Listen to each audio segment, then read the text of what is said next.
si la première histoire est assez bonne et que ça va nous retenir trop longtemps, ben, on va reporter les autres histoires. La première, d'abord avant, pour ceux qui viennent d'arriver, bienvenue dans ma chaîne. Installez-vous, abonnez-vous, partagez la vidéo et je suis contente d'être avec vous. Mon nom c'est Gisèle, ok? Et ma chaîne YouTube c'est Gisèle Channel. Alors, donc aujourd'hui, la première histoire, c'est, je ne sais pas si vous avez vu la vidéo qui court un peu, j'ai vu une vidéo où actuellement au Sénégal, le nouveau gouvernement fait la promotion de la polygamie. Et les gens se questionnent sur pourquoi est-ce qu'il fait la promotion de la polygamie. Salut, ça va aujourd'hui? C'est mon anniversaire. Oh mon Dieu, c'est ton anniversaire. Oh, bon anniversaire. Oh, je n'arrive même pas à jouer avec ces affaires-là. Bon anniversaire, vraiment. Oh, et puis c'est gentil de te connecter malgré le fait que c'est ton anniversaire. Bonne fête à Lucariol. Bon anniversaire.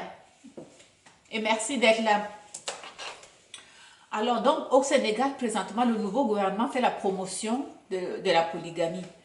Et les gens commencent à commenter, ils commencent à dire parce que le président sénégalais et son et son premier ministre sont tous deux polygames. Et ils ont voté des lois, ils sont en train de mettre des lois en place pour donner des allocations aux hommes qui prennent une deuxième épouse. Ok? Et des gens commandent, mais moi je trouve que ce n'est pas une mauvaise idée parce que c'est une façon pour eux de limiter le célibat des femmes. Vous savez qu'il y a plus de femmes actuellement au monde que d'hommes. Alors il y a peu d'hommes pour le nombre de femmes sur la terre. Alors ça c'est aussi un moyen de s'assurer que leurs femmes vont avoir un mari. Ça, c'est une façon de penser. Hein. Je ne sais pas ce que vous pensez de cela. Laissez-moi alors vous montrer la vidéo dans laquelle les gars, ils ont fait des rencontres. Hein. Ils ont invité la population pour venir écouter ce message. Et les gens ne sont pas surpris de ce message. Et je trouve ça quand même préoccupant, hein, même si je n'ai rien contre. Écoutez. Se marier, mais attends, l'État doit accompagner dans ce sens-là. Parce que un ménage que vous mettez en place, c'est une économie que vous créez. Parce que dès le... Oh, écoutez, je ne sais même pas, attendez. Je pense que je voulais mettre le volume un peu plus fort. Et là, je me suis trompée. Et ça s'est mal passé. Attendez, on va écouter ça. Vous allez me dire ce que vous pensez de ça. Est-ce que vous soyez pour ou contre la polygamie? Le gouvernement sénégalais, lui, il a décidé de faire la promotion et ils encouragent les hommes à prendre une deuxième femme. Parce que selon eux, c'est la seule façon de s'assurer que leurs femmes vont avoir un mari. Parce que de plus en plus de femmes sont à la recherche d'hommes, ok? Et de plus en plus aussi d'hommes qui partent. Alors s'ils ont déjà deux femmes, ils sont comblés chez eux, ils vont rester là. Les enfants qui naissent, etc., c'est les hôpitaux qui en bénéficient, c'est des couches qu'on achète par là, etc. C'est une économie. Donc l'État doit investir pour récupérer derrière. Donc, dans le programme CNDI, tout travailleur maintenant salarié qui prend une seconde épouse verra son salaire augmenter de 35%.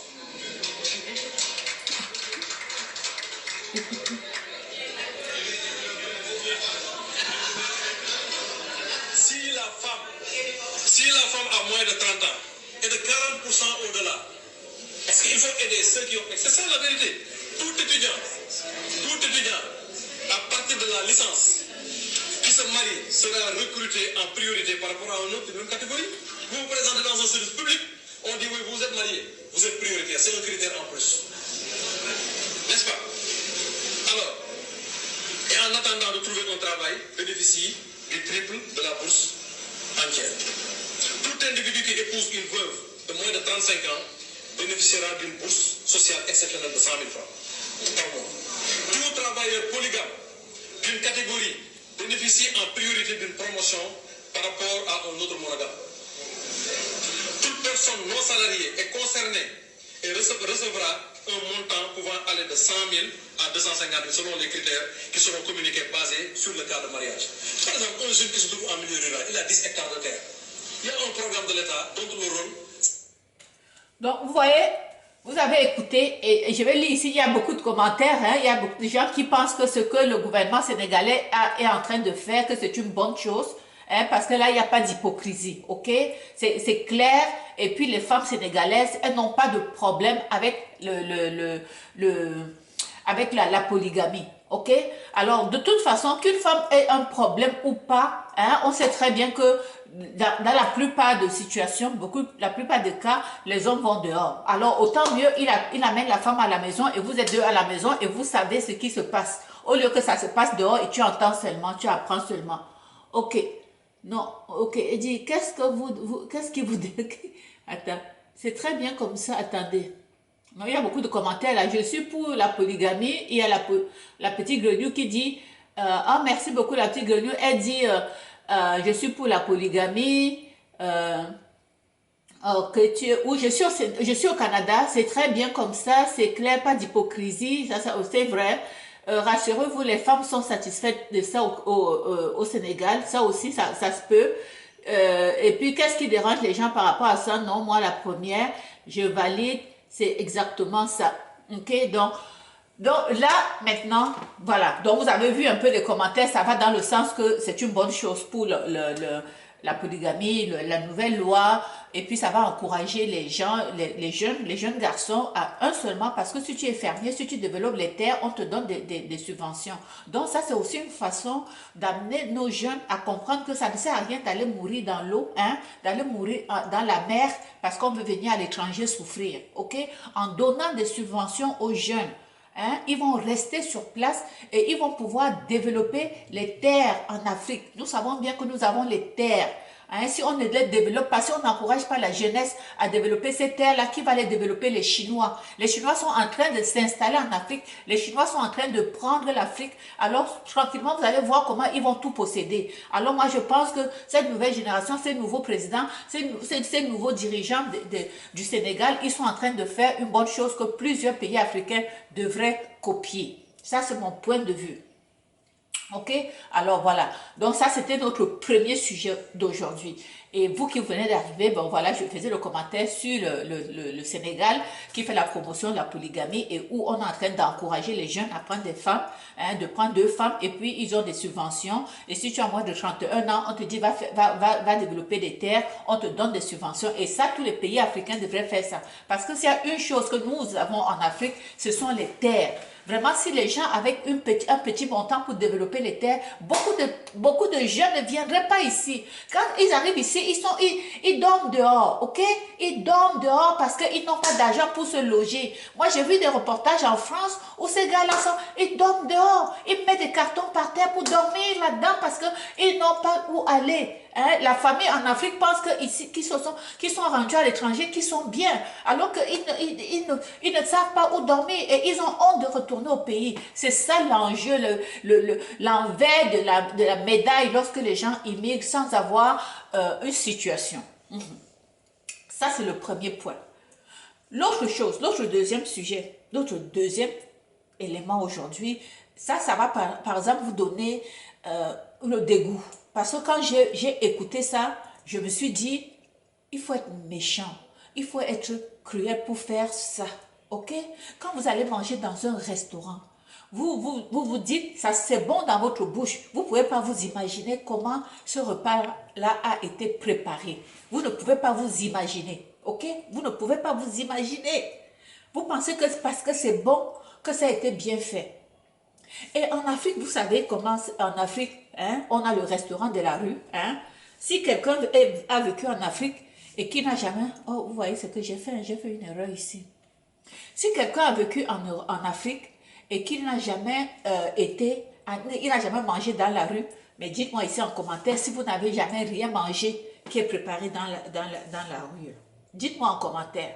Si vous êtes africain, même si vous n'êtes pas africain, vous avez fait des voyages en Afrique, dites-moi en commentaire, jurez que vous n'avez jamais rien mangé qui était préparé, le restaurant de la rue, si vous n'avez jamais rien mangé. Dites-moi en commentaire. Alors, ce que je veux vous dire ici, c'est qu'il y a une histoire sordide. Une histoire sordide qui s'est passée. Allô, bonsoir Mamadou, bonsoir. Vente de perruques. Les gens disent non. Adam, Moussa, bonsoir, bonsoir, bonjour à tout le monde, à tous ceux qui sont en train de se connecter. Ok. Donc, je disais donc que si quand vous allez en Afrique, hein, nous tous qui allons en Afrique, quand on vivait en Afrique, on mangeait souvent dans les rues. On mange le restaurant de la rue. Il y a des femmes qui font des bonnes nourritures, qui sont des bonnes cuisinières. Elles préparent. Tu achètes, tu manges. Tu es sûr que c'est de la bonne nourriture. Tu ne peux pas t'imaginer que la façon dont cette nourriture est préparée, que ce n'est pas normal. Tu ne peux pas t'imaginer que dans cette nourriture-là, on a mis des choses dedans. Seigneur, Seigneur, tu ne peux pas t'imaginer. C'est Dieu qui protège les gens. C'est Dieu qui protège les gens. C'est Dieu qui veille sur nous.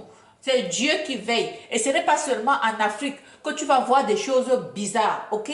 Même ici en Occident, dans les restaurants, même ici en Occident, ok? J'ai vu un reportage, ça c'était aux États-Unis. Il y a un monsieur qui allait toujours prendre son café dans un café. Il allait toujours prendre son café là-bas.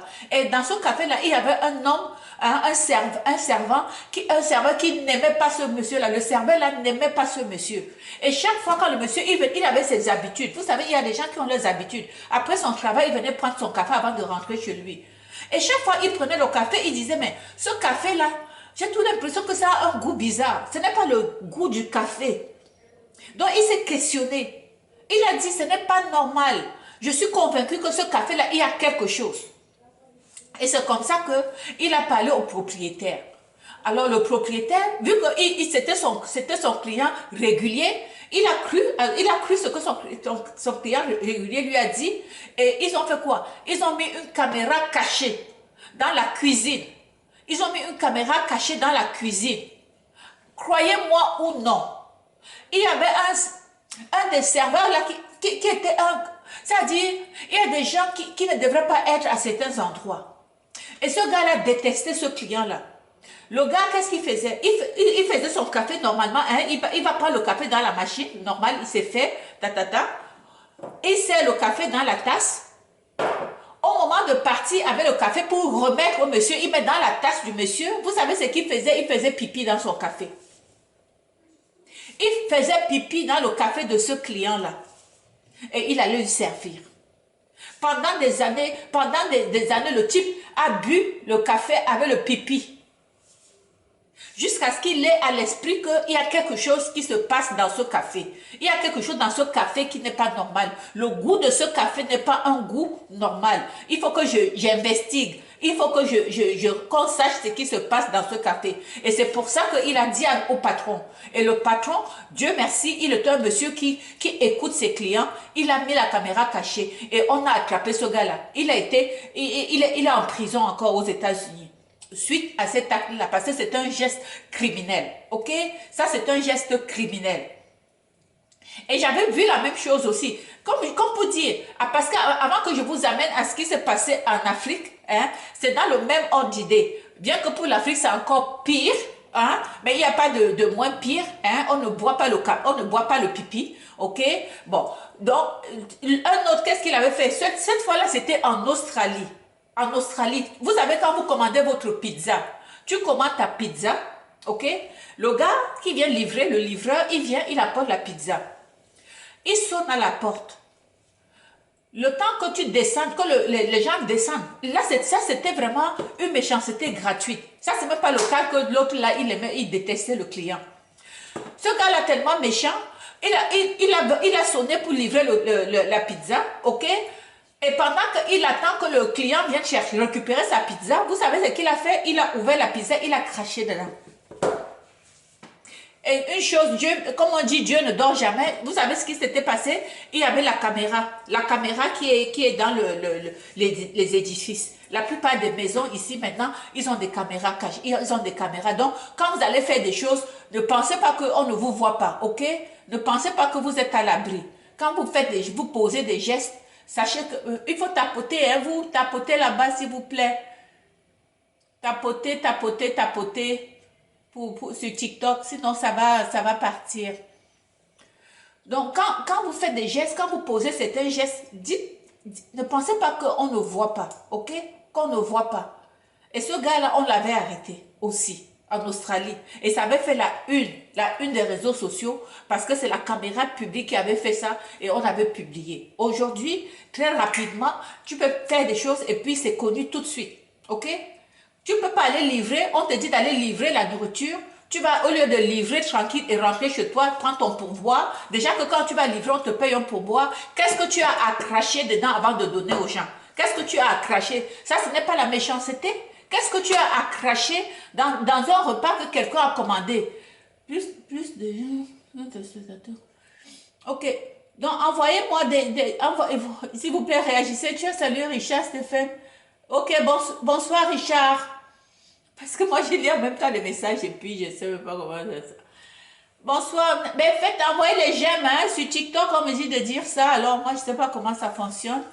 Ok, Marc. Bonsoir, Marc. Alors, c'est ça. Donc, quand vous allez, vous livrez votre travail, vous faites votre travail dans l'honnêteté. Vous avez un mauvais cœur, il y a des emplois que vous ne devez pas faire. Si vous avez été maudit parce que vous avez un mauvais cœur et Dieu vous a maudit, c'est toutes ces choses-là qui font en sorte que Dieu vous maudit davantage. Tu as un emploi, on te dit, tu choisis d'aller être livreur, tu vas livrer le repas chez quelqu'un, tu sautes, pendant que la personne vient, tu craches dans sa nourriture avant de lui donner. Pourquoi? Qu'est-ce que cette personne t'a fait pour que tu te mettes à cracher dans sa pizza? Qu'est-ce qu'il t'a fait? Et même ce gars-là qui fait pipi, il fait pipi dans le café d'un monsieur avant de lui servir son café. Qu'est-ce que le monsieur t'a fait pour que tu commences à faire pipi dans son café? Hein? Ça, ce n'est pas la méchanceté. Bonsoir Franck. Merci Nana. Bonsoir, bonsoir.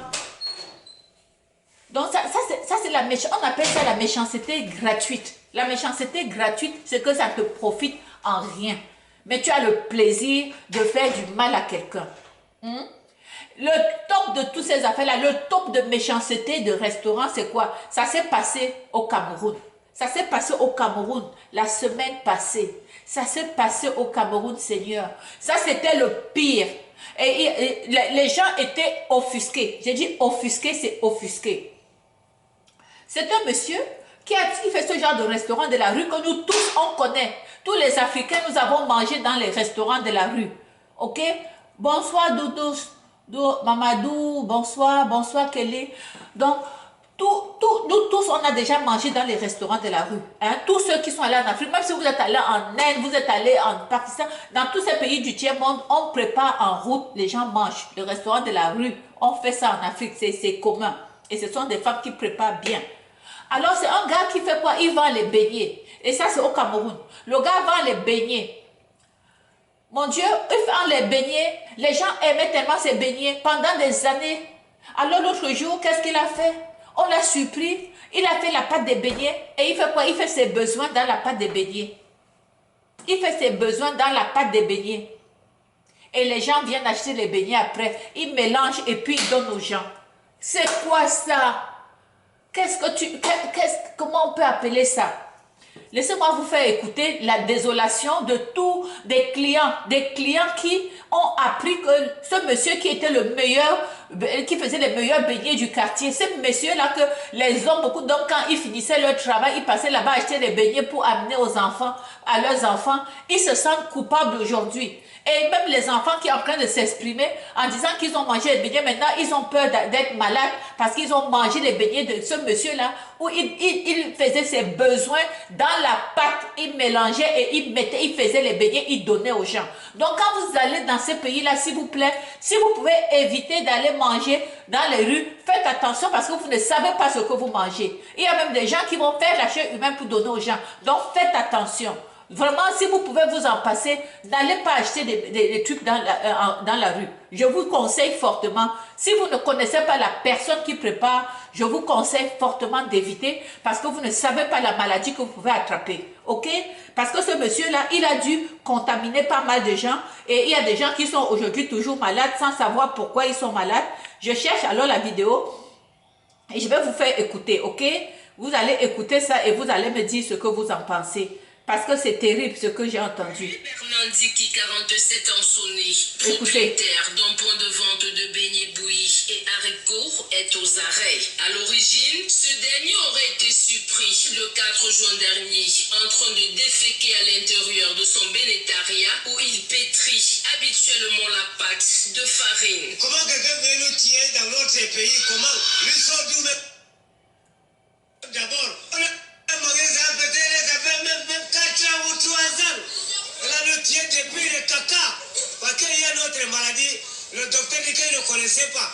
Je me suis senti vraiment très mal. J'avais seulement envie de retrancher tout ce que j'avais envalé dans mon ventre ce jour-là. Selon des sources, il aurait été pris la main dans le sac par ses clients qui ont aussitôt fait appel aux forces de l'ordre. Une fois sur les lieux, il est interpellé et son point de vente scellé. De ces actes-là, plusieurs éléments se dégagent. Nous pouvons parler ici de pollution, nous pouvons parler à l'autre de sorcellerie, nous pouvons aussi parler d'autres infractions. Bref, nous sommes en train de réunir les éléments pour avoir la qualification probable par rapport aux actes qu'il a eu. Les populations et sa nombreuse clientèle n'en reviennent pas. Toutes les familles mangeaient les enfants. Parce qu'un parent, peut-être comme moi, je pars le soir, je paye les beignets pour garder peut-être mes enfants. J'arrive que quand on m'a informé ça hier, ça m'a vraiment dérangé parce que c'est ça même qui crée parfois des maladies. Moi, il dit qu'il ne mange pas les haricots, il ne mange jamais des corps. C'est fini. C'est toi qui vas manger là-bas. Même j'ai déjà mangé ces beignets là. Je ne sais pas ce qui va se passer dans mon ventre demain. Je ne disais rien. Ce monsieur le trouvait dans son cafétéria. Il y a le caca sol. Il faut péter la pâte de la farine. Il était appréhendé par la brigade rouge. Il médite son sort dans les cellules de la brigade de gendarmerie d'Obala. Le mis en cause dit avoir agi sous l'effet de l'alcool. Une justification que digèrent mal ses victimes. Une enquête est ouverte, l'inculpant de pratiques de sorcellerie et d'empoisonnement. Au lendemain de cette découverte, ses nombreux clients sont sans voix et s'en remettent à la justice. Lui, Bernandiki, 47 ans, sonne. Voilà, vous avez écouté des 3 histoires que je vous ai racontées. Celle-là, c'est la pire. C'est la pire histoire que j'ai déjà écoutée sur les malfaiteurs dans les restaurants. Ok? Sur les malfaiteurs dans les restaurants.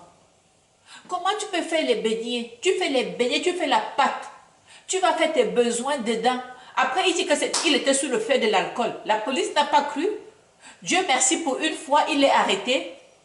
Pour une fois, on l'a arrêté. Pour une fois, on va voir ce que ça va donner. Hein? Et j'espère qu'on va le clouer pendant des mois, des années, sinon des années. Hein? On ne doit pas le sortir parce qu'il y a des gens aujourd'hui qui doivent être malades dans ce pays-là, dans cette ville, à Yaoundé. Il y a des gens qui ont dû attraper des maladies. Ils ne savent pas ce qu'ils ont jusqu'aujourd'hui. Parce que le monsieur ne l'a pas fait seulement une fois. C'était une pratique quotidienne. Ok?